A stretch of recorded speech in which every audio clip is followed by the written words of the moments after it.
I'm taking it to a place that's a little fancy today. I'm making a lasagna, cutting it using a cookie cutter, and then making bechamel sauce and pouring it over the entire thing. But unlike anything you've ever seen, unless you've seen the same Instagram video that I saw, first thing we gotta do is make the sauce. What I have is some diced onions, chopped garlic, Italian sausage, and ground beef. I'm gonna mix all that together, add some Italian seasoning with a little bit of chopped basil, add some crushed tomatoes with tomato paste, let that simmer down, and that's the sauce.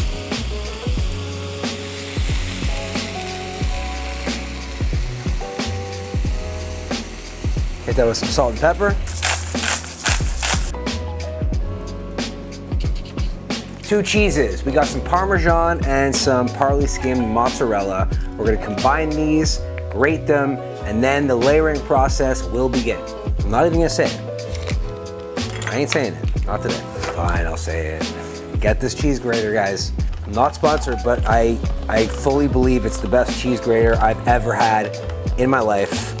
I'm not, again, not sponsored. I'm telling you the truth. All right, for the Parmesan, we're gonna use a smaller cheese grating apparatus, so watch how easy this is. Click the top, take the handle off, push out this one, switch it up with a smaller one, click it in place, and begin the grating process. Dumb. It's dumb that it works this well. It's really smart because it works this well. That's a double intelligent negative. I just made that up. Not sure it even makes sense. Not sure it matters, especially when grating cheese. Our cheeses are grated. We're gonna mix them up like this, get them all well familiarized with one another. All right, these right here are oven ready lasagna noodles. I'm not gonna put them directly in while they're dry. I have submerged them in this warm water, and now they're actually like more fresh, more malleable, and that's because I'm using about 1 1/4 noodles for this loaf pan. I'm using some parchment paper, placing it inside this loaf pan so that it's easier to remove the lasagna once it's cooked and once it's actually refrigerated, because this is something that you need to cook and then cool in order to cut it out and have all those layers. Sauce is good to go too. We're gonna add a small layer of sauce at the bottom. Just spread that out. Break up any clumps, you see them.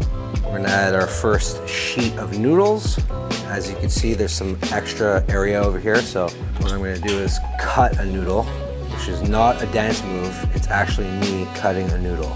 All right, we're gonna add some more sauce. I wanna add as many layers as possible so I don't have to go that crazy with the sauce. Now's where the first iteration of cheese comes into play. Doesn't have to be that crazy, because there's gonna be lots of layers. And then we go with another layer of pasta. And then we just repeat those layers all the way into the top. I don't even know exactly how many layers we're gonna get, but however many they are, it's gonna make for an awesome treat.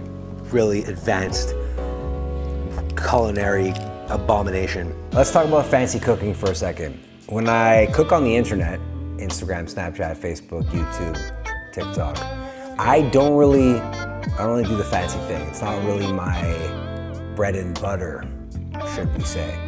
But in my recreational life, when I'm cooking with friends, when I'm cooking at home, it almost always is fancy, because the stuff that I post online, like I've said in the past, is so stupid that it's smart. The stuff that I cook for myself is just smart, not so stupid. With that being said, this recipe is kind of stupid, but it's also kind of fancy. So if there are other fancy, stupid things you want to see me make on this channel, let me know.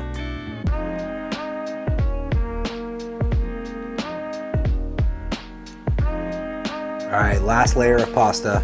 We're gonna hit it with a little bit more sauce and the rest of the cheese. All right, this gets put in a 375-degree oven for 30 minutes. Then you're gonna wanna take it out, let it come to room temperature, and put it in the fridge overnight. The next day. All right, the lasagna has cooled. It's coagulated. If you've seen in the past that I've made fried lasagna sticks or the 1,000-layer lasagna, this is kind of the same way. It's layers of everything, cooked in this tray, and then essentially you cut it and then fry it on both sides. If you've been following me for a while, then you already know, and if you haven't been following me for a while, then I'm gonna tell you, I've made hundreds, thousands of different lasagnas. What is a lasagna anyways? Actually, the truth is lasagna, for those of you that don't know, is the name of the noodle to make a casserole. So a lasagna is probably not even grammatically correct. In this case, I'm using it as a noun. And I use lasagna as a noun to kind of just like mix and match different flavors. You know, like if it has this layer, like bacon, and then the next layer, like cheeseburger, and then like the next layer, like Big Mac sauce, that's a fast food lasagna. Layers, flavors, textures, lasagna. We're not making strips today, we're making circles like I said at the beginning of the video. So what I have to do here is release it from this tray. Let's see if we can maybe just upside down and then flip it right side up. It's always physics when I'm cooking. Physics is failing me. It's like grade 9 all over again. You saw that I put the parchment paper in here. That was literally just to help it release, and it's clearly failing me right now, but here we are. Okay, yeah, we're good. We're good. Oh my God. Look, this is just me going a little bit extra for this. You obviously don't have to cut it into circles like I did. You could just bake it and eat it as is, but that's just infinitely less fun. But I'm just gonna go for 2 because I want this to be as perfect as possible. So I'm just gonna cut this in half. Let's just check out the inside real quick. This is gonna be, look at, oh my God. Layers of fun. And don't worry, yeah, the cheese is a little bit coagulated, but that's fine. We're gonna fry it. I'm gonna release the excess. This is not gonna go to waste. Jeff is gonna take this home, he's gonna love it. Look at all those layers. Are you kidding me right now? And cut the other one so that we can fry them both and then make the bechamel. The deal is I'm gonna lightly coat it with some olive oil, put it down, cover it so that the residual heat helps melt everything, and then hopefully it becomes more of a lasagna and not a frozen puck. We're in a good place. Just gonna take it off, carefully put it aside. Okay, so now I'm gonna make the bechamel sauce. We got some whole milk that I'm just gonna heat up. The trick to making a non-lumpy bechamel is heating the milk before adding the milk. Now you don't wanna burn the milk, although, you know what they say, a warm glass of milk helps me fall asleep at night. You know what the response to that is? How about a warm glass of shut the hell up? How do you know the milk is done?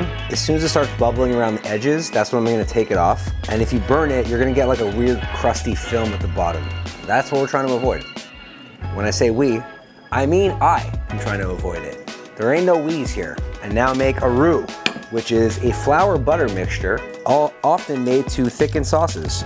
Non-salted butter here. Once that is melted, I'm going to add some all-purpose flour and cook that down for a little bit, making sure that it doesn't brown. This isn't gumbo. I'm not trying to get like a brick brown roux color. I'm trying to just make sure that the flour taste cooks out, and that happens as soon as it starts to bubble. See, I know what I'm talking about, okay? I know a little bit of things. I graduated with honors from the food Google department.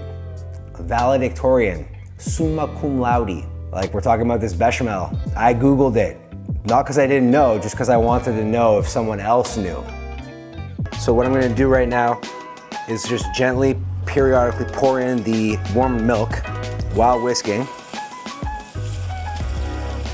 Continue whisking. We don't want this to clump up too much. I wish this was a better pouring apparatus. And do that for another 2 to 3 minutes so that the flavors get a little deeper. Here's a good opportunity to add a little bit of freshly cracked black pepper. Oh yeah, we're getting nice and thick right now. We're getting mean and thick right now. I don't want it to necessarily like drip out like it's water over the lasagna. I kind of want it to coat and slowly cover it. This is cooking sign language for cover it. Bechamel's looking good. Let's do a little lift test. If it sticks, watch this. See, it's barely flowing over. That means it's good to go. Okay, let's plate. I'm excited. All right, so check this out. This is good. I'm gonna place this. So we have our bechamel. It is thicky, thick boy. I'm gonna ladle some on. All right, it's not flowing through the edges, and I'm happy about that. I'm gonna add some black pepper and some chopped chiffonade basil. Moment of truth. 1, 2, 3. This looks pretty crazy. Maybe next time I put less so that you could see actual lasagna in there, but it looks pretty dope to me.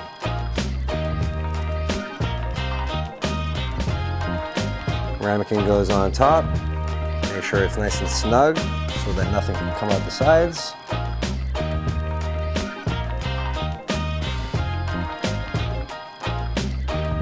Chopped basil, black pepper.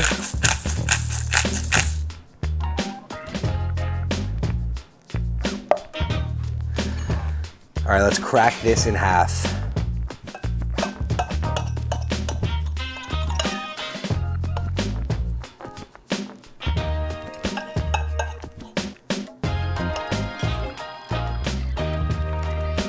Time is here.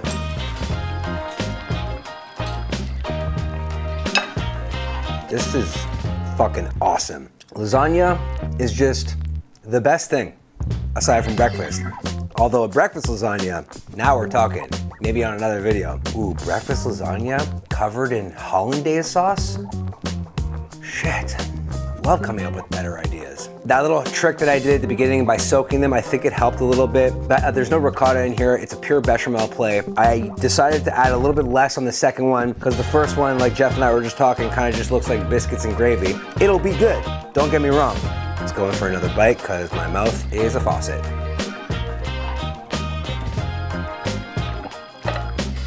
Holy shit. Dare I say, nailed it. It just looks cool. Like,